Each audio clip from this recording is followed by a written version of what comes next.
Hello, welcome or welcome back to my channel. I am Geneva. This is Geneva in General, and I would like for you to like, comment, share, and subscribe to my YouTube channel. So last night during the Las Vegas Aces versus the Seattle Storm game, I'll be covering that sometime later before the Connecticut Sun game. It was announced that Curt Miller, as the head coach of the WNBA's team, Los Angeles Sparks, he is no longer the head coach. Pretty much, he has been let go. They fired him. I'm gonna put up the little graphics. The graphics be killing me. They be posting on Twitter when be it players, it's mainly been players this season, right? That get let go. They just be like, thank you for everything. They just be like, all we got for you is a little picture.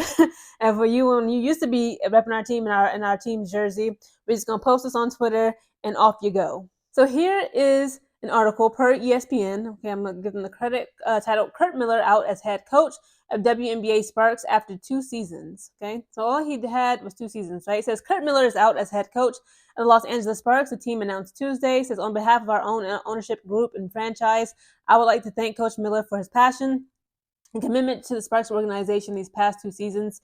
Eric Hulleman, governor and managing partner, said in a statement, "We wish him well moving forward." The team said in the statement the two sides had mutually agreed to part ways. So I guess they both was just like, this ain't working. Which, I mean, it is what it is. It could be the truth. It could be a lie. So the team led by all-star De'Erica Hamby and Rakia Jackson was a league worst 8-32 this season while ending a series of injuries, including to rookie Cameron Brink. Miller had a 25-55 record in his 2 seasons with the Sparks as they failed to make the playoffs for the 4th consecutive season. It says he is 165-141 as a head coach in the WNBA, so not too bad. It says including a stint guiding the Connecticut Sun. He was a WNBA Coach of the Year in 2017 and the league's first Executive of the Year when he also served as general manager of the Sun. His win total ranks 11th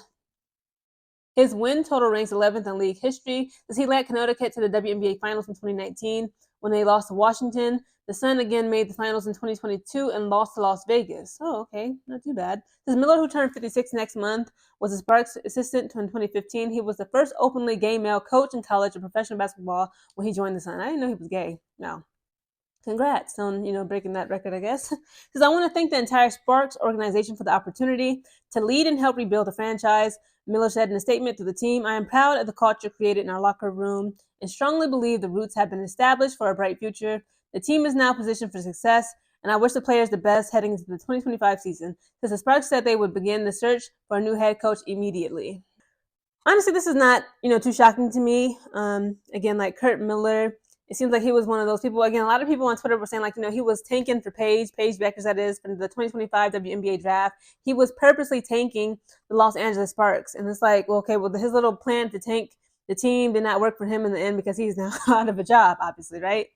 And it's like, I don't believe that to be the case. Like, again, like, tanking, it doesn't make sense, again, from a coach perspective. Yes, you could get like the top drafts for the next season, but again, like, your job is on the line. People don't like it. We don't care about next season, who we might get if we come in dead last in the power rankings. What we care about is right now our performance and our reputation as a basketball franchise and as a professional franchise, right? As a sport.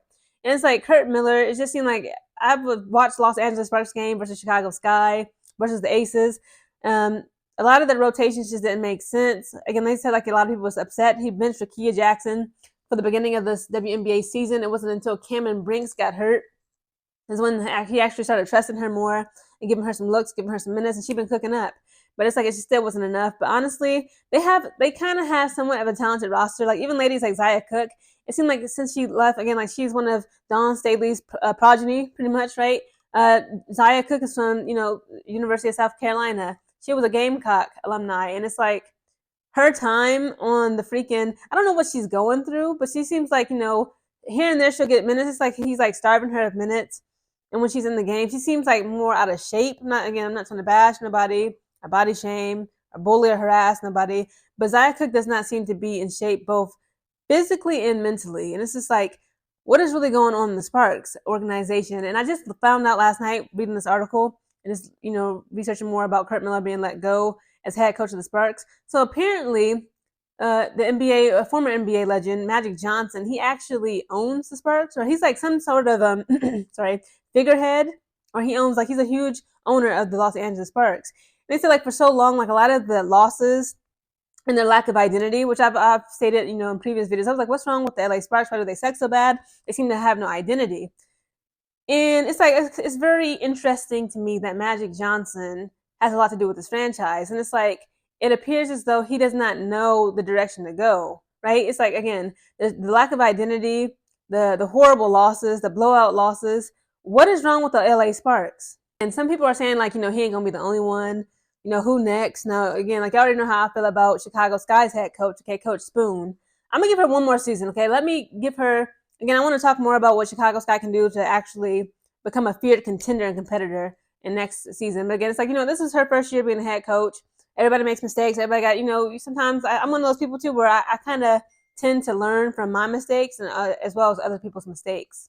So we're going to see what Teresa Weatherspoon can do for the Chicago Sky as of next WNBA season. But I've heard people, it is crazy to me. I'm going to do a video on this woman separately. But Sandy Brandello, I believe that's how you pronounce her last name. Sorry about that.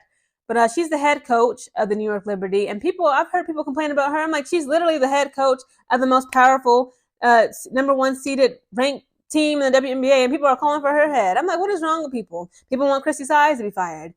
They saying Becky Hammon about to be fired because she allegedly, discriminated against a pregnant woman, that being Dearica Hamby. So again, it's crazy. It's like this season has been an emotional roller coaster. There's so many women who got waived and let go. They have the graphics up saying thank you. The Dallas Wings let go Odyssey Sims on the LA Sparks, and Celeste Taylor was getting bounced around.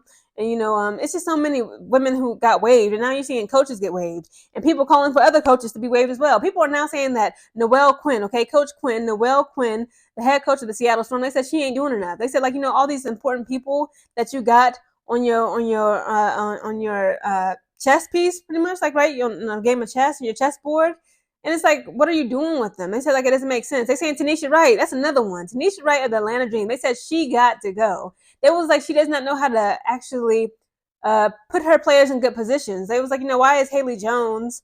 She's supposed to be like a shooting guard, but she uses her as like a center forward. It's just a whole bunch of mess going on with Tanisha Wright in Atlanta Dream. They said Ryan Howard is wasting her time there, and she needs to be fired. Tanisha Wright, that is. So again, guys, I want to do more videos just breaking down coaches of the WNBA, head coaches, mainly not really assistant coaches. I'm not going to say they're not non-factor, but let's be real, right? Comment down below your thoughts on Curt Miller being let go by the Los Angeles Sparks as the head coach.